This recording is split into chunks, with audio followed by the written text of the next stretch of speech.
సౌదీలో చిక్కుకున్న కలువాయి మండలం కుల్లూరు గ్రామ నివాసి షేక్ నజీర్ భాషాను వెంటనే స్వదేశానికి రప్పించాలని కలెక్టర్ ఓ ఆనంద్ను కోరినట్లు సిటీ కాంగ్రెస్ ఉపాధ్యక్షులు కె సంజయ్ కుమార్ తెలిపారు. 2 రోజుల క్రితం కలెక్టర్ దృష్టికి తీసుకువెళ్లగా అతనికి సంబంధించిన పాస్పోర్ట్, ఆధార్ కార్డులు వివరాలను అందించగా కలెక్టర్ వెంటనే స్పందించి సౌదీ ఎంబసీకి ఫోన్ చేసి అతనిని తీసుకువచ్చేందుకు చర్యలు తీసుకున్నారని కలెక్టర్కు కృతజ్ఞతలు తెలియజేశారు.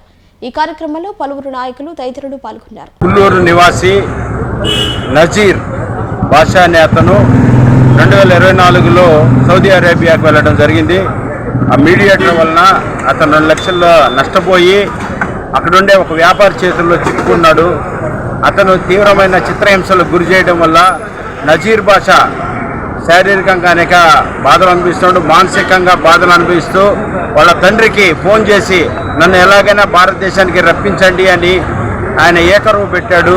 దాంతో వారి తండ్రి అక్కడున్నటువంటి తహసీల్దార్కి విన్నవించాడు. కానీ దాన్ని కాంగ్రెస్ పార్టీ దృష్టికి తీసుకురాగానే వెంటనే మేము కలెక్టర్ గారిని కలవడం జరిగింది. కలెక్టర్ గారు వెంటనే సౌదీ అరేబియా ఎంబసీకి కాల్ చేయడం జరిగింది. ఎలాగైనాను నజీర్ బాషాను భారతదేశానికి తప్పించడానికి వారి స్వగృహాన్ని చేర్చేందుకు చర్యలు తీసుకుంటామని కలెక్టర్ గారు తెలియజేయడం చాలా సంతోషకరం.